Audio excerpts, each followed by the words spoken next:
if you haven't had a dad there to show you something and your mum hasn't shown you anything, you have a high chance of just having a really low expectation of life. Yeah. You go out into the world and nothing means anything to you. But the only thing that you can get is either sex and drugs. Yeah. Judges are not our friends at all. At all. They're not. Well, I don't speak to the judge until the case comes up. They're not on the side of the local authority. Nope. I've had a case recently where the judge is really one of those empathetic judges that is on the side of the mum. Despite the history, she's like, we can still try this. Yeah, but some judges won't do that. Can you just repeat that again? Because that's a prime point. Yeah. Judges are not on the side of local authority, and we are actually not. This scenario can happen in, so many different ways. So I'll go into a home.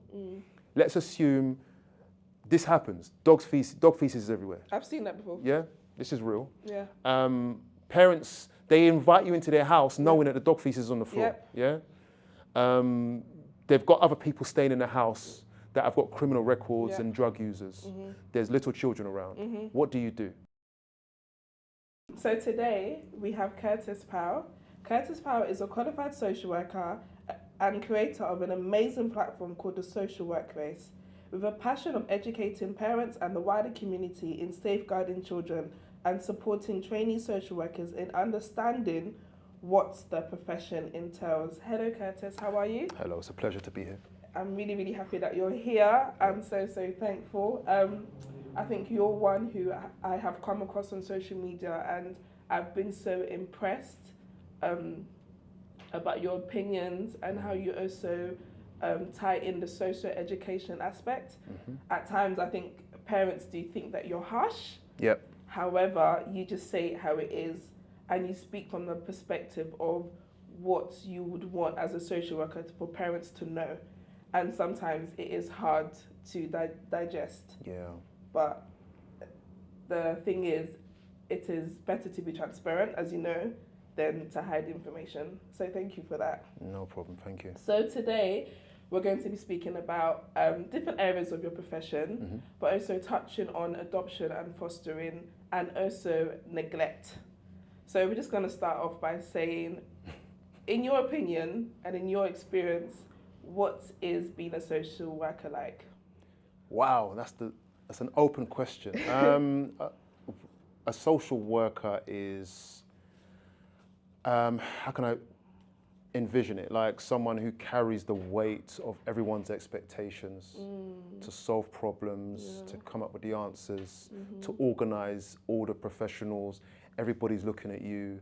However, a social worker is the person primarily responsible to make sure that everybody does their part to make sure that in children's services, because I'm a children and family social worker, to make sure that everyone involved is doing what they can do to make sure the child is safe and well. Yeah. So it could be family, friends, school, health, whoever. Yeah. One thing I've experienced as a practitioner is that social workers are in every single meeting. So while I will have maybe 4 cases, 2 cases, social workers have about 10 and have to attend all of those meetings. But I think a question that some people will have is, how do families get social workers? Yeah, I like your questions, I like the way you ask it. Thank you. Families get social workers. We don't know anything. Social workers don't know anything until someone calls us. Yeah. It could be like yourself, a therapist, and you've heard something that you're worried about the significant issues around the well-being of your mother or father that you're counselling. It's from school. It's anonymous. It can be a self-referral from the parent or the child. Someone from the community, could be a neighbour, police. All of these systemic structures around the child, we will get that information from. Okay. So when you say systemic, I know what systemic is, but in the easiest way, between us, we can explain what it is. So systemic is, think about it as a wider and close network to that family, to that child. And it is an approach that benefits the family because professionals are looking at not only the household, but especially the household, but also the wider families, which I guess is where things like family trees or genograms come from, I guess. and a good referral, Curtis, I'm plugging Curtis, Curtis actually does help people write reports and referrals, would show that family's network. Yeah, you have to address that. Yeah. So the child is at the center, and then coming out of like arms coming out of that child's world is school. School's a big one because they spend probably half of their life in school. So the school have got a good understanding of that child, and if the child comes in and they are sleeping in class or they're aggressive and stuff, these are indicators. So the school will say, look, we're worried. And then that's a part of the child's system. If the child isn't attached to their education system, then they're going to have a deficiency later on. Yeah. You know. Yeah, and I think one thing that you said is so important is that it's the glimmers of children sleeping in class, the glimmers of children not coming in with their full uniform.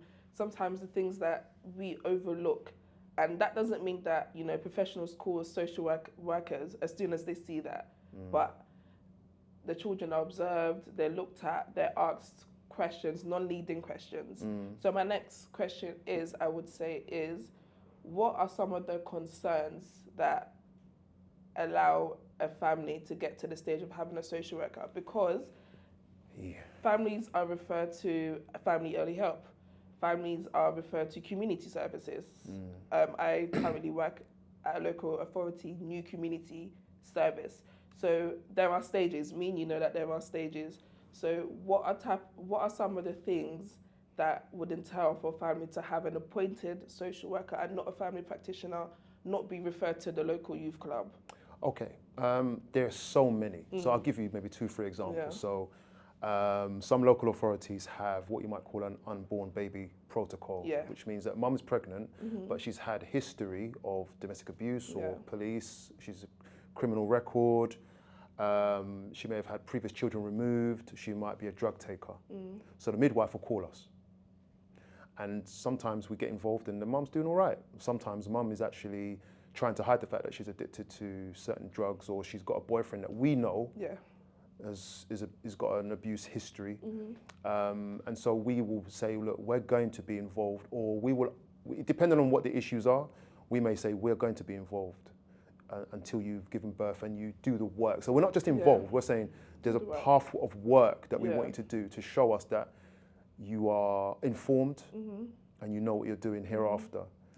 But you do get issues of disguised compliance. You get issues of some, because especially if you've as a child have grown up in a system, you know how to talk, and so you can blab. You can hoodwink. That's the word. False compliance is very common. You'll find it with a lot of people who've grown up in the system. And I think that's goes into our next I guess segment is there is a majority of children and families in social care that when you look into that family, when you go into a mosaic of whatever system the local authority uses, members of that family have been known to social care. And there's always this debate about, is it learnt behaviour or is it just what's just happened to that person? Or is it trauma, the T word? It could be all or none. You know, a lot of it is culture. So, you know, if your grandma and your mum have had social services intervention, you know, a lot of the time it's, you know, this abuse goes back generations. You don't know, you have to start from Adam. Do you know what I mean? So generation, as soon as someone abuses someone, you just started a whole ripple in the future of abuse and neglect. And they pass that on to their children. So that's culture. So some families you work with, it's nothing for a social worker to be there because they've always been there. They've always had, you know, because and they will tell you that, oh yeah, when I had my social worker. So they're used to it. It's nothing. Whereas in my culture, it's the worst thing. And that creates its own problems, you know? We're going to get to that. I think my observation is, I think I would, learned behaviour is I guess a thin line thing to call it, but I think it's cause and effect. I think by the time, unfortunately, some people who are known to social care is not their only, I guess, issue in life. it could be mental health, it could be, a lot of it is actually mental health. And what happens is that it trickles down into families. So as you know, conditions like the personality disorder, borderline personality disorder, where women or men do not realize they have it because it's the norm in their family to be erratic, to be spontaneous, to be aggressive. So by the time they've given birth, and you know, sometimes the choice to even have intercourse and to give birth is through life adverse trauma, and then they now create a child and do not have the capacity because of their own things they deal with to look after that child and see that child as an individual, which then causes that child to be neglected, which causes a radar. So I would definitely say it's a cause and effect, definitely. And I think across all cultures, some cultures might not want to admit it, but I think we've both seen the generational patterns. Do you know what? I think this. If you have not had a culture of someone holding your hand, complimenting you, hugs, kisses, you know, showing love. If you haven't had a dad there to show you something and your mum hasn't shown you anything, you have a high chance of just having a really low expectation of life. You go out into the world and nothing means anything to you. But the only thing that you can get is either sex and drugs. Do you know what I mean? And there's the go-to. They're easy to get, and sex is free. Do you know what I mean? So people will have sex and they will have children, and they haven't worked out, actually, there's more to life. Because actually, let's talk about preparing for the children. But if you haven't had that, then you're already on your back foot, and that's sad. It's a distant knowledge to them to actually sit and to speak and to plan. Sometimes you work with some clients and you even ask them things like, oh, what are you doing next week? And it's not like they don't have no idea, but they actually cannot picture it. They can't picture it. Or you would ask questions, because in our similar cultures, oh, what do you want to be when you grow up? These are questions that, you know, my 10-year-old cousin can answer. It might not be what he wants to be, but there is that family culture of thinking about the future. And what I've noticed with some families that unfortunately have social care involvement, especially the ones that is generational, there is no thought about tomorrow, which then affects how they prepare for appointments, the practical things. It affects how they take their children to nursery. Attendance doesn't mean anything to them because they're not thinking about their child's day-by-day progress, term-by-term progress. They're actually unconsciously just trying to live. Just trying to survive. And if that means, you know, getting that dopamine hit of having sex irresponsibly, taking drugs, being influenced, that's what it is for them. And the thing is, when I work with parents, I'm always telling them I get it. Because I come from deprivation. I come from poverty, but I understand it. But my culture was different, but I understand it. I've got family who are in cycles, friends who are in cycles of challenge, and I'm saying to parents every single day, I understand your journey up to a point, but we can do something more because this isn't working, you know. But I think the difference between people who understand and people that don't is actually the capacity to hold it in mind. Again, there are some people who unfortunately they do not have the capacity. You know, there are some people who come from and when we're speaking about culture, not only ethnicity, but society culture, family culture, what is learned, what is observed. That I think is a bigger culture sometimes than actually culture that comes from ethnicity. But what I've noticed is that if there is that generational pattern where people are not able to hold things in mind, a few sessions is not going to work. As a mentoring, sit-down, motivational preaching or talk is not going to work for that person because they can't hold it. And it's really unfortunate. But that doesn't mean that social workers and practitioners don't have breakthroughs. I think what's good now is that there's a lot of collaborative work. Yeah, you know something, I'm going to say it then. The system is broken in so many ways. I don't think it was ever really not broken because I want to do more. And I guess when you start out working in social services, you have a dream of, I'm going to help families overcome this hurdle and that hurdle. Actually, probably most of the families you help, you're only going to get them over one, and hope that they accomplish the rest. In my job, we a lot of time close cases that we think they're coming back or they're not going to overcome that cycle. There's no capacity here. There's no capacity. The systems and structures are not all there. Yeah. To see some families, they need a good 2-3 years work. We don't have that. No. So that's where we fail. Yeah. But then, I think that's where we fail as a society. But the thing is, at times, I'm okay with the remit of my work. I think in my type of work, so I've done long times, I've worked in an environment where it's 18-month long. Yeah. Where we collaborated with social workers. Even social workers didn't even understand that we're bringing them in about, okay, so this is this side of it where the mother and child will come in and do their play therapy, do their mentalization, and as a social worker, you support that. Yeah. But at times, I've got to the point where, at that point, I am content with the work, the approach that I've been employed in, that I've chosen to. So the play therapy, the mentalization, the parent and child observation. If at that time things haven't got better, then but I guess it's the privilege of having that remit in my work where there's been times I've had to be part of people to make a decision that this child is not safe. This child is not safe. And I think it's a sensitive thought for people because people normally focus on the adults. You know, it's easy for us to say, oh, this adult has been through so much. But what people don't understand is that for children, every day counts. Something that a child can observe on Friday can be engraved in that child's mind and allow them to project the same behaviors that they've seen their parents. You know, we say children are sponges, but sometimes I feel like we don't really understand the saying.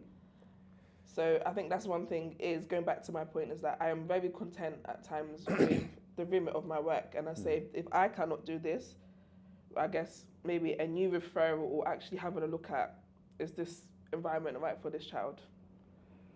Yeah, that's the ugly side of social work now. Yeah. And I just before I go into it, I wish that I was doing your work because really the intervention type. Yeah. Because I do enjoy it. I'm happy I'm not social worker. Because I know I'm good at that. Yeah. And I think I could really set the ship sailing in a good direction. In social work, we don't always get to see that out. Yeah. But the ugly side is we have to, as social workers now, decide how long can we sit in this space before significant harm or long-term impact. That's the term, significant harm. Happens, and that is a real gamble.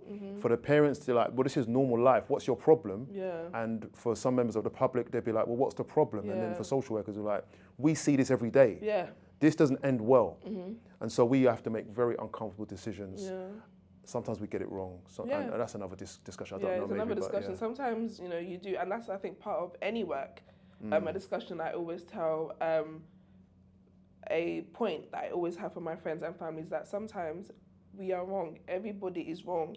I think it's so wrong to place people in a pedestal where that person can never be wrong. That person can never. No, people make mistakes. And again, going back to parents, people make mistakes.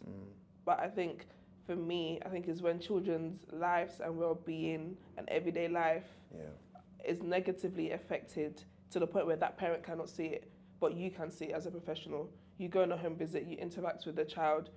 A stranger walks in, that child at 3 is going to the stranger. Everyone's like, oh, the 3-year-old is so friendly, he's got manners, he knows how to greet. No, that child is telling you that I live in an environment where I have no attachment. I just go around my own business, stranger danger. It's an indication of the parent. Indication of the parent, where that parent is not a safe space. And again, this is something I always say, where we forget that we are actually children's guardians, where children don't have the ability, the capacity to know what's right or wrong, to know how to behave, to know how to keep themselves safe. Adults have to. And I believe that in our work, one thing that we do is that we really, really try to keep children safe, which is, I guess, really important. So quickly, go into the removal process. There are people who just think when social workers come, they take the parent to the judge, they share their opinion, and the judge goes to care. No. No, it's not, is it? No. Look, yeah, this is the most contested and intense topic on my platform. Yeah, I know. Yeah.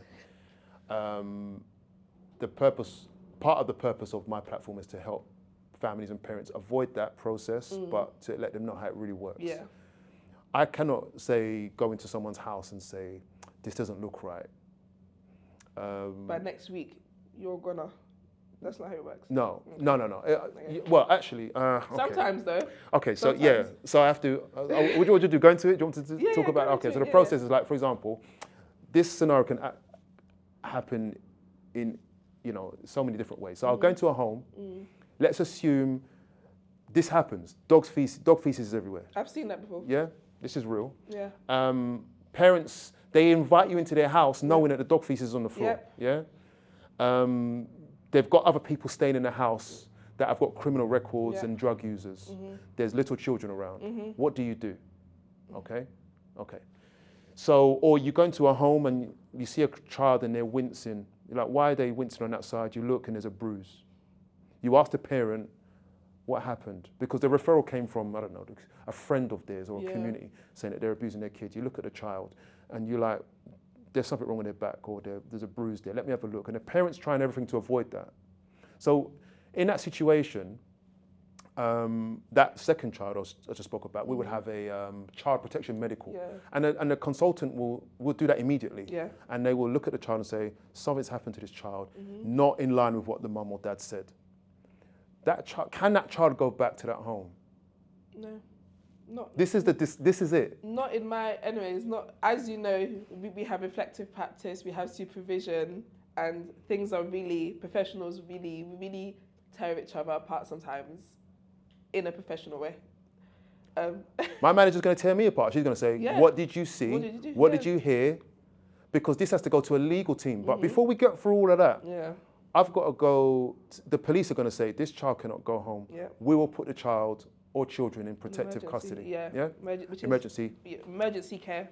Yeah. Layman terms. For 72 hours whilst we investigate this. Yeah. And then we as social services have to determine if the child can go back or if they go into temporary foster care. Yeah. It's always temporary at first. Yeah, always. Yeah.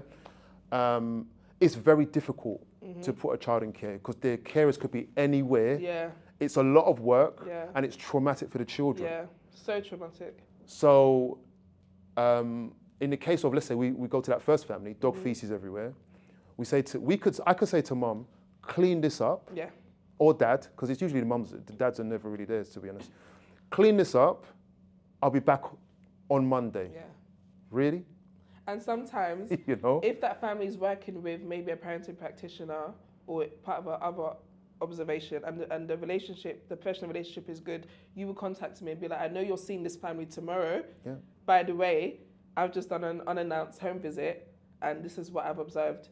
And I go, oh my gosh, so tomorrow I've got to see them and be transparent and tell them, your social worker, I know your social worker went to your house yesterday, came on a visit yesterday and this is what happened. Let's explore that. Right.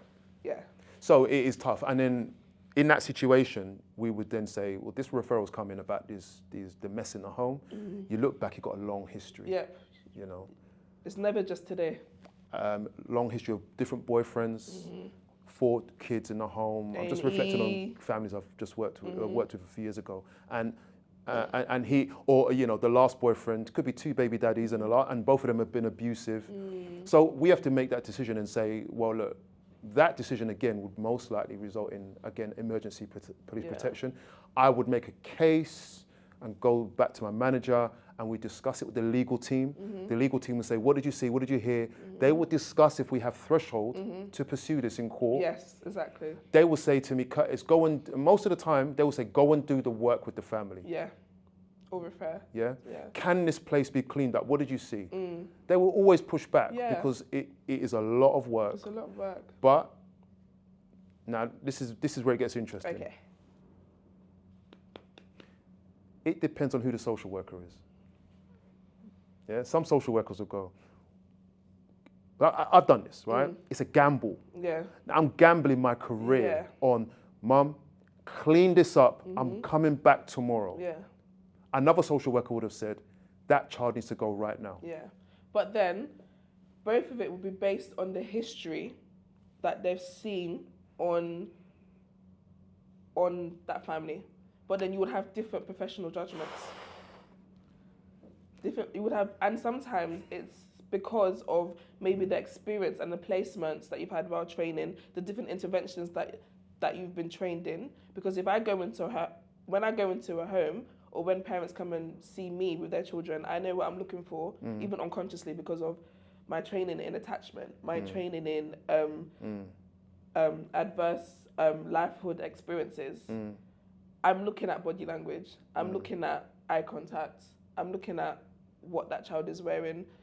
Mother's response, mother's capacity to think about their child, or father's capacity to think about their child at that moment.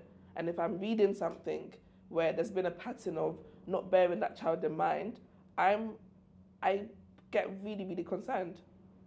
And then I do volunteer to be part of the social work meetings, where you always see some social workers agree, some are like, let's give it 6 weeks more, let's work with them more, and let's see. Sometimes I don't agree with child protection chairs or independent officers. Sometimes I don't agree with the judge. Sometimes I don't agree with my manager. But a decision has to be made. You know, there's something else. So the legal, we call it a legal strategy meeting. They call it different things everywhere. But a meeting with the legal team from the local authority, they will push back on us if we haven't done it, because they know that if they go to court with what they have, the judge will say, what the heck are you bringing this here for? And sometimes because of the process of being a judge and the process of getting to the point in your career in family services, sometimes the judges, they get to know certain people. Right. So you know, if you can predict a certain judge, you're like, listen, that judge is going to throw us out. Right. So we better come correct. Judges are not our friends at all. At all. They're not. I don't speak to the judge until the case comes up. They're not on the side of the local authority. I've had a case recently where the judge is really one of those empathetic judges that is on the side of the mum. Despite the history, she's like, we can still try this. But some judges won't do that. Can you just repeat that again? Because that's a prime point. Judges are not on the side of local authority, and we are actually not. No. We're not making this up. They're not. The judges are separate, and they've got their own remit, and they have to be very careful about what they say and do, just like we do. We don't go to court unless we've got something. Now, I want to throw this in there. Okay. Myself and my manager and the legal team could coincidentally have a really low threshold for risk and present a case to court. I believe this. I've not seen it, but I believe it strongly. I've worked in different local authorities, seen different managers. I can gauge this, right? But it's actually, sometimes kids go into care when they shouldn't because people are screaming and making a lot of noise down below about risk and harm, and it alerts everybody. And also, as well, I think one thing is important to say is that all the services and interventions are not always available in each local authority. So in a local authority where there is an 18-month program to help parents that the children are at the verge of care, another one has a community which is below early help, that they can allow you to set goals, have a nice practitioner who would do home visits and go to your meetings with social workers and teachers. Whereas another local authority don't have that. All they have is early help, community drug workers, volunteer sessions that these families Homestart, I think do they not. call it. Volunteer services that these families don't access, and we know that. We know as the middle class that access community services, but that's a question for another. That's a topic for another day. So the fact is, it varies. Unfortunately, it does. So to be fair, like the judges are not our friends. The amount of paperwork, if I put a child in care, I could be in London and that child could be put in Liverpool. And I've got to go to Liverpool every 2 weeks until we have that looked after review. We have to have a bucket load of meetings on top of my normal caseload. So I can't honestly say that social workers are looking forward to that process. It's something that we are really trying to avoid in general. Are mistakes made? I'm sure. Yeah. But generally, you know what the other issues is that it's happened. We've had to put children in protective custody because of serious neglect and harm, right? Serious. But the family are screaming, saying they're just taking my kid. Yeah, and then, Then the community just gets upset. Yeah, exactly. They don't understand the story. So whenever people have got like a whole look at social services, I'm like, they're not involved for no reason. There's something going on. You may not know the story. I say to people, because I get DM'd every single day. Yeah. This is my story. And they're asking me questions and I'm saying, I can't answer these questions until I see the assessment. Yeah. Till I know the other side, because you're giving me your version. Let me see social services version. To be honest, I get why people are scared, because they're not aware of some of the serious things. Like culturally, it might be okay to let your kids drink all kind of drinks at night time and then wake up for school and then have a 50% attendance rate to school, come to school, they're not washing, they're not eating, they're not cared for, and that's okay. Yeah, for you, but that's not okay. Yeah. Do you know what I mean? So that's a lot of contention for social workers. So there's something I want to touch on quite quickly is one thing that I have gotten to know through working and experience is that once a judge has said, or once a decision has been made, okay, this child has to be removed from this home, what people do not know is that that child's network is looked at first. Or in the process, social workers would have worked together with other professionals who are working with that family to say, this mother always mentions an auntie that lives so-and-so, or there's an uncle, or even grandparents. Let's explore that. Let's do a quick assessment to see if that child can have a kinship order, special guardianship, rather than be externally put outside of the family. Absolutely. And I have to evidence that I've tried to contact everybody. Yeah. And I have to do a viability assessment on friends and family. Yeah. Can you do it, auntie? Yes or no? I have to do it, whether it's negative or positive. I still have to do that assessment. You know, I've already got a caseload. Yeah. Then I have to do 3-4 assessments. And sometimes you'll go to a family who says, we'll take the child. Well, how many bedrooms you've got? Have you got? This is a tiny space. You've got 4 children already, and you want another one. Yeah. You think you can do it, and we have to evaluate that.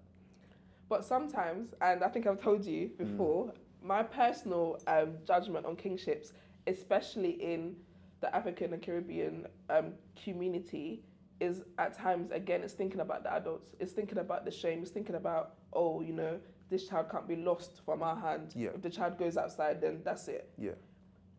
But then I look at the family networks. When social workers tell me with some of the cases I hand, okay, we're looking at this.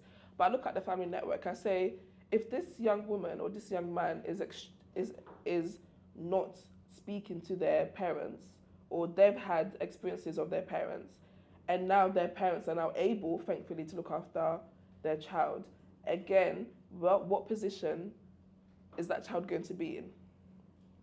And we speak about false compliance, and we know that in kinship and guardianship, there is a lot of false compliance because of good intentions, because they don't want the child to go.